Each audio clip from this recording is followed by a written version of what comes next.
Hello my dear student, today our discussion topic is pharmaceutical aids. और ये जो topic है अगर हम देखें तो डी फार्मा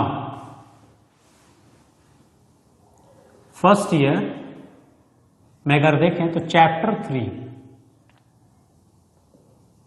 का ये टॉपिक है फार्मास्यूटिकल एड्स। तो आज का जो डिस्कशन का टॉपिक होगा वो इंट्रोडक्शन हम लोग देखेंगे कि फार्मास्यूटिकल एड्स क्या होते हैं, फार्मास्यूटिकल एड्स की रिक्वायरमेंट क्यों है, क्या ज़रूरत है हमें फार्मास्यूटिकल एड्स पढ़ने की, और साथ ही हम लोग देखेंगे कि क्या क्या फार्मास्यूटिकल एड्स होते हैं और इनकी क्या क्या आइडियल प्रॉपर्टी होती है। ठीक है, तो फार्मास्यूटिकल एड्स अगर हम देखें कि फार्मास्यूटिकल एड्स क्या है, तो फार्मास्यूटिकल एड्स में अगर आप देखें तो दो वर्ड्स आपके हैं, one is a pharmaceutical and second is aids. Aids का मतलब होता है टू हेल्प, मीन्स हेल्प करना, सहायता करना। अब ये जो फार्मास्यूटिकल एड्स हैं ये फार्मास्यूटिकल में हेल्प क्या करेंगे, क्या सहायता करेंगे वो देखा जाए तो सहायता करने का इन द सेंस होता है कि हम लोग जो सब्जेक्ट पढ़ रहे हैं दैट इज अ फार्मास्यूटिक्स। और फार्मास्यूटिक्स में मैं आपको बता चुका हूं कि फार्मास्यूटिक्स में जो मेनली काम किया जाता है वो किया जाता है कंपाउंडिंग का। और कंपाउंडिंग का मतलब क्या होता है, टू मेक, यानी इसको बनाना। और हम लोग बनाएंगे क्या कंपाउंडिंग में, टू मेक बनाते क्या हम लोग हैं, बनाते हैं हम लोग डोजेस फॉर्म। और डोजेस फॉर्म का भी मैंने एक वीडियो बना रखा है, डिटेल चीजें बता रखी हैं आप लोगों को कि डोजेस फॉर्म क्या होता है। यानी फार्मास्यूटिक्स में हम लोग डोजेस फॉर्म बना रहे हैं, तो डोजेस फॉर्म में बनाने के लिए जो हेल्प की जरूरत होती है वो कौन हेल्प करता है, फार्मास्यूटिकल एड्स। वो हेल्प क्या हुआ कि अगर मैं एक एग्जाम्पल लूं कि मेरे पास एक ड्रग है डाइक्लोफेनेक, ठीक, ये पाउडर के फॉर्म में, ठीक, अगर लेकिन इसको मार्केट में देखें तो they are available in the tablet form also, ये टैबलेट के फॉर्म में भी मिलेगा आपको, सस्पेंशन के फॉर्म में मिलेगा, और आपको क्रीम या जेल के फॉर्म में भी मिलेगा। ये एक पाउडर हमने इसको कन्वर्ट किया टैबलेट जिसको आप कह रहे हैं सॉलिड फॉर्म में है, सस्पेंशन जिसको आपने कहा ये लिक्विड के फॉर्म में मिलता है, जेल आपने कहा जो किस फॉर्म में मिलता है, सेमी सॉलिड के फॉर्म में मिलता है। यानी एक डाइक्लोफेनेक को हमने कन्वर्ट कर दिया सॉलिड फॉर्म में, लिक्विड फॉर्म में और सेमी सॉलिड फॉर्म में। ये जो कन्वर्ट हम लोग करते हैं, जो कन्वर्जन कर रहे हैं हम लोग, ये जो कन्वर्जन है ये मैंने बताया था कि यही फार्मास्यूटिक्स है।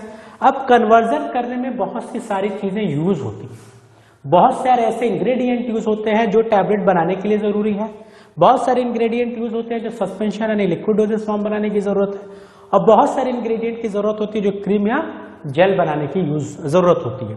तो यहां पे जो हम लोग यूज करते हैं अदर सब्सटेंस,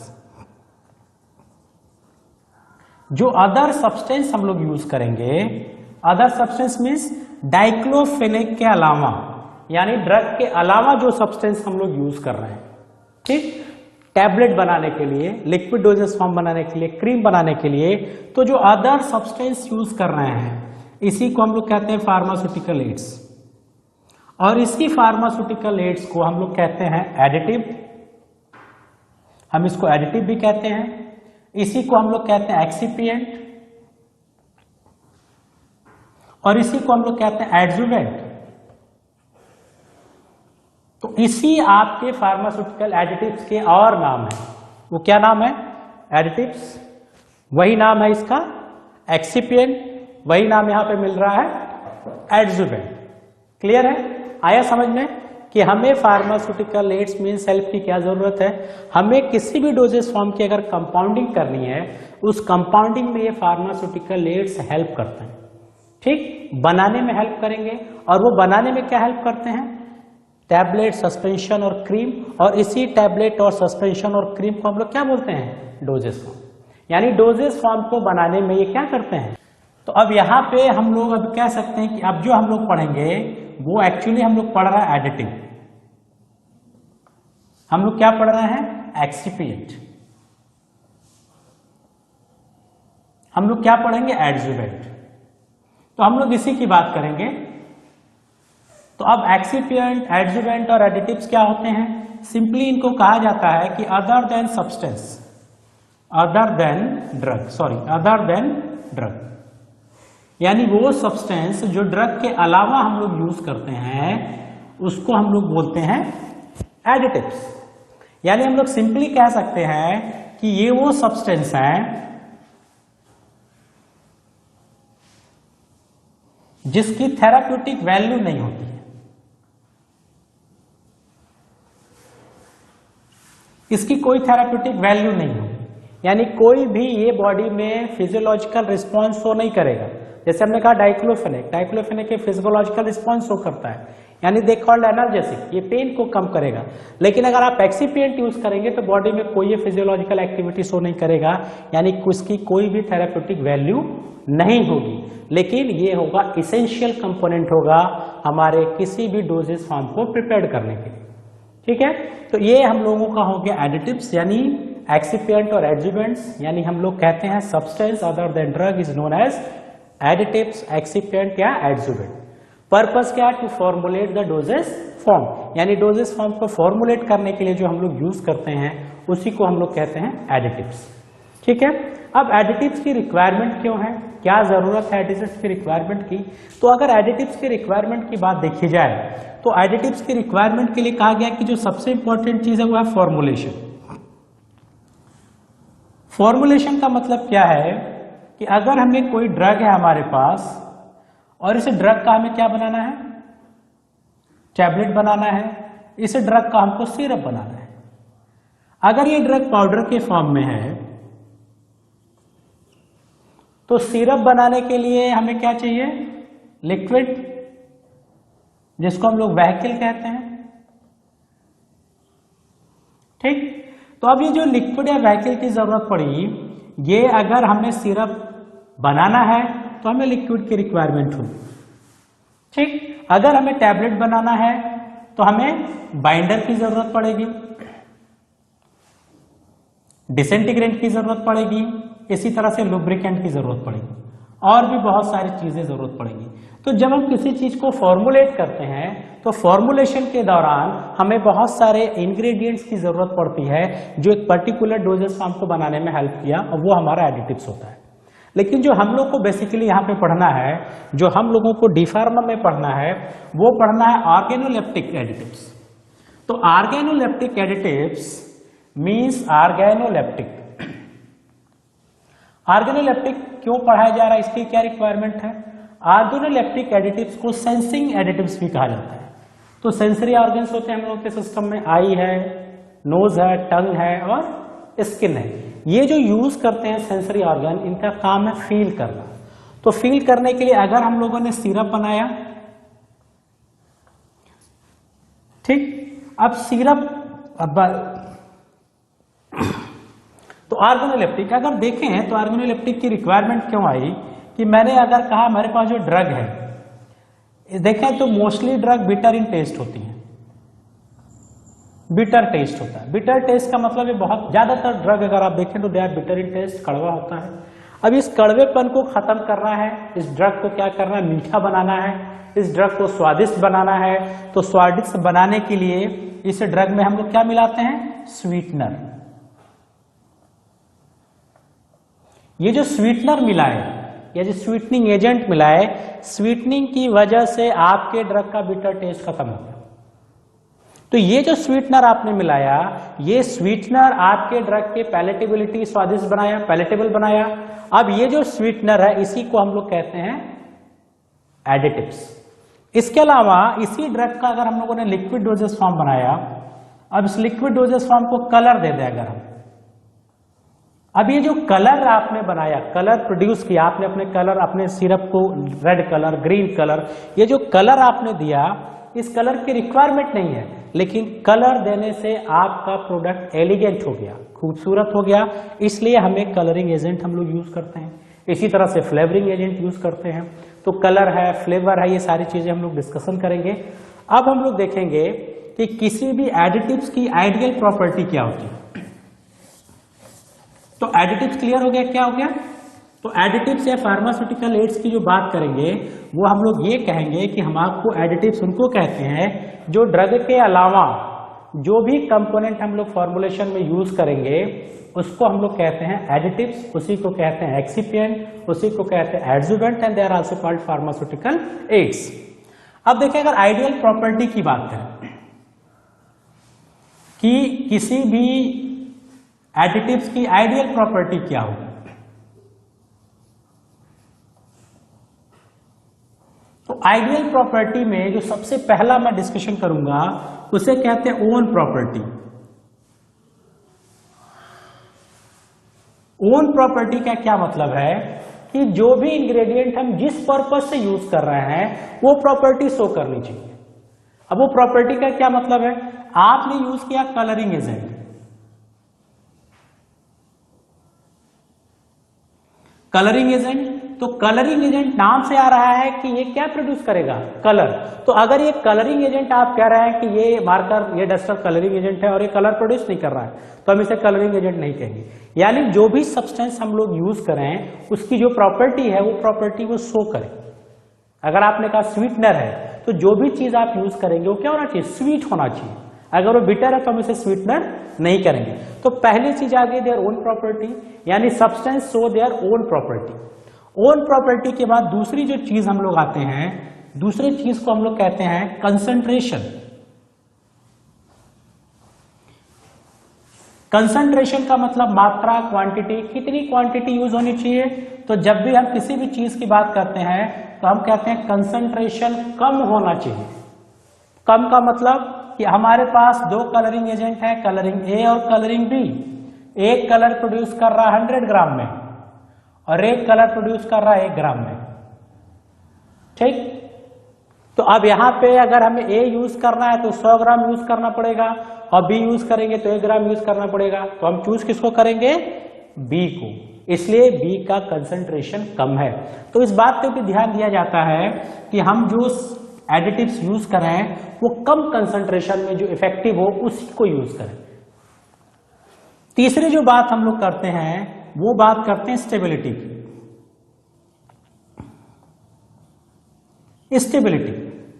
स्टेबिलिटी का मतलब यह है कि जो भी हमारा एक्सिपिएंट होगा वो स्टेबल हो, यानी ऐसा ना हो कि वो जैसे हम यूज करें वो खुद ही खराब हो जाए, खुद ही डिटोरिएट हो जाएगा। तो फिर ऐसे एडिटिव्स को यूज करने की क्या जरूरत, ठीक। अब ऐसे एडिटिव्स में अगर कहा जब स्टेबिलिटी की बात करते हैं तो हम कहें कि जो भी हमारा सब्सटेंस होगा वो फिजिकली स्टेबल होना चाहिए,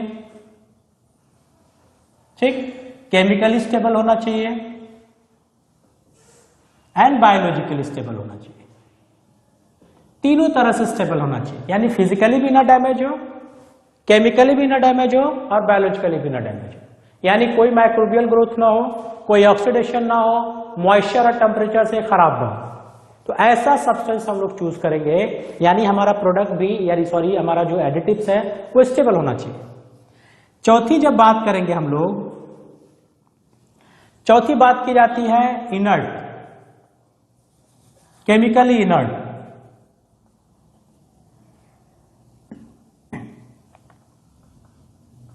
या इसी को हम लोग कहते हैं कॉम्पेटिबिलिटी।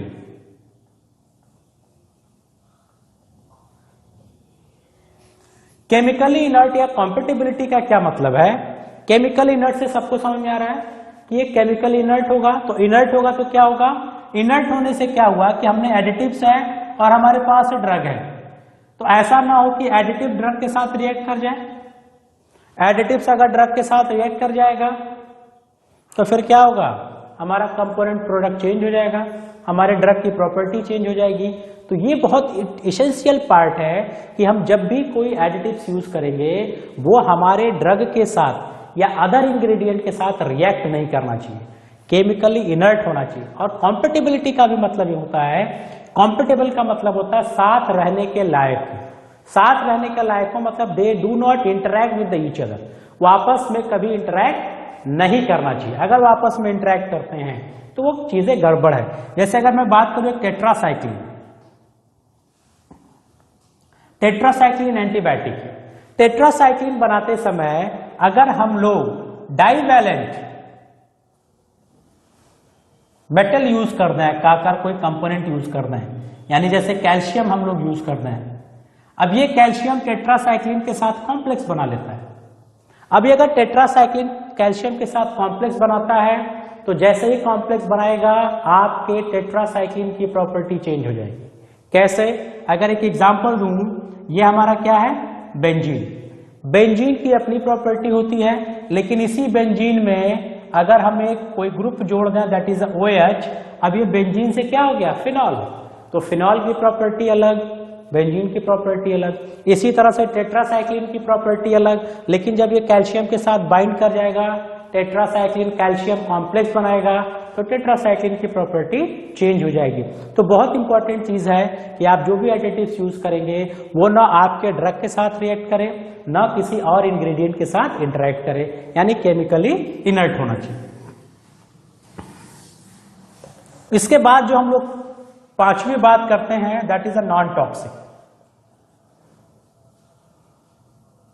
नॉन टॉक्सिक यानी कोई टॉक्सिसिटी शो ना करे, ऐसा ना हो कि जब ह्यूमन इसको यूज करे तो टॉक्सिसिटी हो, पॉइजनस हो, ऐसा भी एडिटिव्स नहीं होना चाहिए जो नॉन टॉक्सिक हो। तो यानी क्या होना चाहिए, नॉन टॉक्सिक, टॉक्सिक एडिटिव्स नहीं होना चाहिए, ना ह्यूमंस के लिए ना एनिमल्स के लिए। इसके बाद जो छठवीं प्रॉपर्टी हम लोग बात करते हैं वो बात करते हैं फिजियोलॉजिकली। फिजियोलॉजिकली इनर्ट होना चाहिए। फिजियोलॉजिकल इनर्ट का मतलब क्या है, इनर्ट कहना है या इसको इनएक्टिव कह सकते हैं कि फिजियोलॉजिकल इनएक्टिव होना चाहिए। इनएक्टिव का क्या मतलब है कि फिजियोलॉजिकल इनएक्टिव यानी जैसे मैंने अभी कहा कि हमने ड्रग लिया और एडिटिव्स लिया, एडिटिव्स जाके हमारा HCl का सिक्रेशन बढ़ा दे रहा है, एडिटिव्स जाके हार्ट रेट बढ़ा दे, एडिटिव्स जाके पेरिस्टाल्टिक मूवमेंट बढ़ा दे, तो ऐसे एडिटिव्स हमें नहीं चाहिए जो हमारे किसी भी फिजियोलॉजिकल सिस्टम के साथ छेड़छाड़ करे, क्योंकि आपने स्टार्टिंग में कहा दे आर थेराप्यूटिकली इनएक्टिव, यानी ये क्या है, इनर्ट है, ये कोई भी फिजियोलॉजिकल एक्टिविटी हमारे बॉडी में शो नहीं करना चाहिए। अगर कोई भी फिजियोलॉजिकल एक्टिविटी शो कर रहा है तो उससे एडिटिव्स को हम लोग यूज नहीं करेंगे। इसके बाद अगर आप देखें सातवीं प्रॉपर्टी जो कहा जाता है वो कहा जाता है अवेलेबिलिटी की बात करते हैं। अवेलेबिलिटी यानी अवेलेबिलिटी में इजीली अवेलेबल होना चाहिए। ऐसा ना हो कि आप कोई ऐसा एडिटिव चूज कर लो जो मिल ही नहीं रहा है, बहुत अच्छा एडिटिव है लेकिन मिल ही नहीं रहा, जब मिल नहीं रहा तो फॉर्मुलेशन कैसे करेंगे। तो इसीलिए जब सॉल्वेंट की बात की जाती है तो कहा जाता है कि यूनिवर्सल सॉल्वेंट हम लोग क्या यूज करते हैं, वाटर, इसलिए यूज करते हैं कि वाटर इजीली अवेलेबल है और वाटर में बहुत सारी प्रॉपर्टीज भी होती हैं। तो ये अवेलेबिलिटी भी बहुत इंपॉर्टेंट है कि हम लोग ऐसे एडिटिव्स का सिलेक्शन करें जो इजीली अवेलेबल हो। इसके बाद हम लोग लास्ट पॉइंट की बात करते हैं दैट इज कॉल्ड इकोनॉमिकल।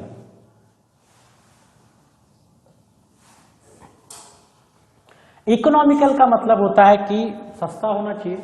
तो कोई भी इंडस्ट्री हो, फार्मास्यूटिकल इंडस्ट्री या किसी भी इंडस्ट्रीज को, वो सारा जो सिस्टम डिपेंड होता है वो सब डिपेंड होता है इकोनॉमी।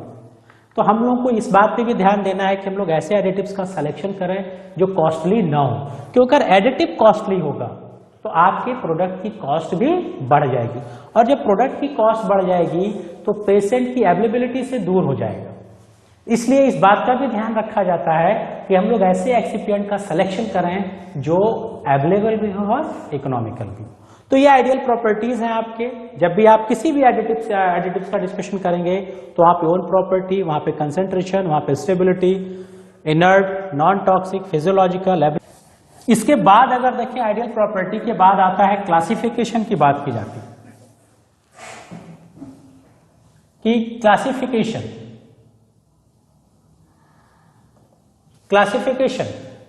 तो अब हम लोग बात करेंगे कि एडिटिव्स को क्लासिफाई कैसे किया जाता है। तो क्लासिफिकेशन दो तरह से किया जाता है। पहला जो क्लासिफिकेशन होता है based on origin. Based on origin, origin का क्या मतलब है कि इसकी उत्पत्ति कहां से हुई है। उत्पत्ति में देखें दो चीजें यहां पे बात की जाएंगी। एक हमने कहा कि नेचुरल एडिटिव्स होंगे और एक होगा सिंथेटिक एडिटिव्स।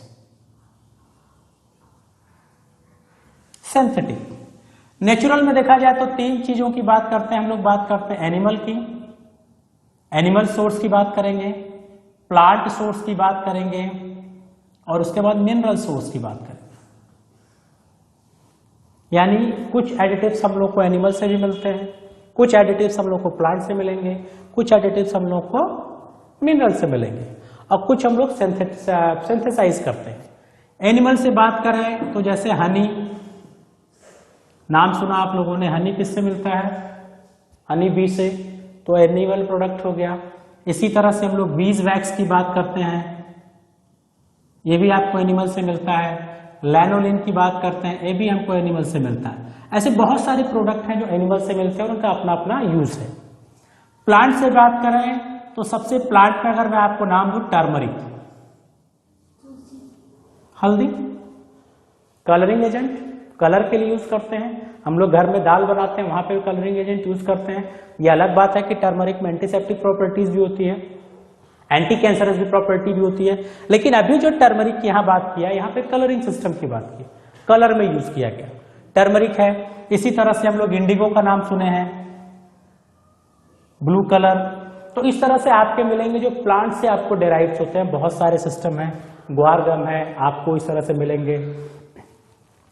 मिनरल सोर्स में अगर आप देखें तो मिनरल सोर्स में जैसे लिक्विड पैराफिन है। तो इस तरह से आपके सोर्स पे डिपेंड करेगा कि हम लोग क्लासिफाई कर सकते हैं कि एनिमल सोर्स, प्लांट सोर्स और मिनरल सोर्स। इसी तरह से सिंथेटिक होते हैं कि कुछ हमारे सिंथेटिक भी होते हैं। तो अब देखें सिंथेटिक की, सिंथेटिक में देखें तो जैसे बोरिक एसिड है, पॉलीइथाइलिन ग्लाइकॉल है। तो इस तरह से बहुत सारे एडिटिव्स हैं जिनका यूज हम लोग करते हैं। तो एक तो हमने ओरिजिन के बेसिस पे क्लासिफाई कर दिया, ओरिजिन में दो देखा, नेचुरल एंड सिंथेटिक। नेचुरल में animal, plant, mineral and boric acid. दूसरा जो क्लासिफिकेशन किया जाता है based on use, based on use. Use क्या है इसका, या हम लोग कह सकते हैं डोजेस फॉर्म के बेसिस पे कर सकते हैं, डोजेस फॉर्म। अब इस डोजेस फॉर्म या यूज के बेसिस पे अगर मैं एग्जांपल दूं कि अगर हम लोगों ने डोजेस फॉर्म लेना, liquid dosage form, liquid dosage form में कौन कौन से एडिटिव्स यूज होते हैं। तो लिक्विड डोजेस फॉर्म में अगर आप देखें कौन कौन से एडिटिव्स यूज करते हैं, तो हम लोग यूज करते हैं कलरिंग एजेंट। कलरिंग एजेंट जो कलर देगा, जो हम लोग को पढ़ना है। स्वीटनिंग एजेंट, ये स्वीट होगा, यानी आपके प्रोडक्ट की स्वीटनेस को इंक्रीज करेगा। इसके बाद हम लोग यूज करते हैं प्रिजर्वेटिव। प्रिजर्वेटिव का मतलब जो हमारे प्रोडक्ट की लाइफ को इंक्रीज करता है, ये भी हम लोगों को पढ़ना है। एंटीऑक्सीडेंट इसी प्रिजर्वेटिव में आएगा। फ्लेवरिंग एजेंट,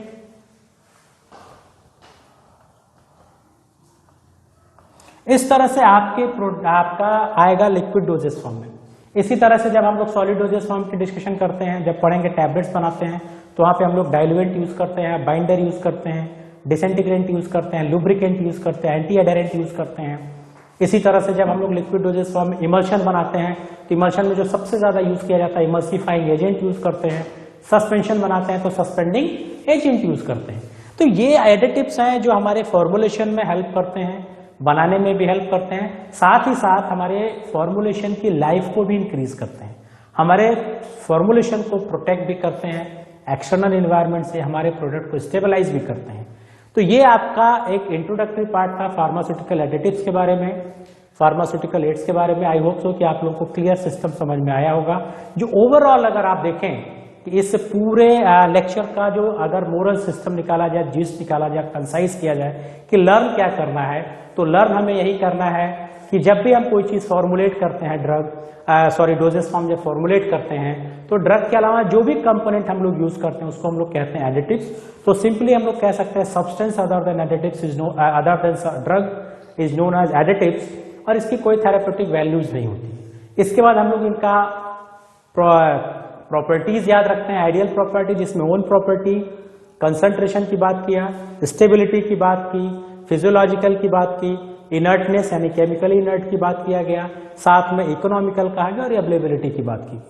सेकेंड सिस्टम हमने देखा कि क्लासिफाई किस सिस्टम से किया, तो हमने कहा ओरिजिन के बेसिस पे, यानी मिला कैसे, नेचर से मिल रहा है या सिंथेसाइज किया जा रहा है। तो नेचर आपको पता है, एनिमल है, प्लांट है और मिनरल है। और उसी तरह से डोजेस फॉर्म के सिस्टम पे क्लासिफाई करेंगे। तो जैसे जैसे हम लोग डोजेस फॉर्म पढ़ते जाएंगे वहां पे बहुत सारे एडिटिव्स आएंगे, उसको ब्रीफ करना इस सिस्टम में थोड़ा सा टफ है। तो लिक्विड में जैसे colour, sweetening, preservative and flavouring agent, ये डी फार्मा में इन्हीं सारी चीजों का हम लोग डिस्कशन करना है। तो नेक्स्ट क्लास में जब हम लोग आएंगे तो हम लोग स्वीटनिंग एजेंट पढ़ेंगे, प्रिजर्वेटिव पढ़ेंगे, कलरिंग पढ़ेंगे और फ्लेवरिंग पढ़ेंगे। ठीक है, कोई भी डाउट, कोई भी क्वेरीज अगर आप लोगों को लगे रिलेटेड टू द फार्मास्यूटिक्स या फार्मेसी से रिलेटेड, तो आप मुझे कमेंट बॉक्स में दीजिए, आपके क्वेश्चन का आंसर दिया जाएगा। ठीक है, थैंक यू।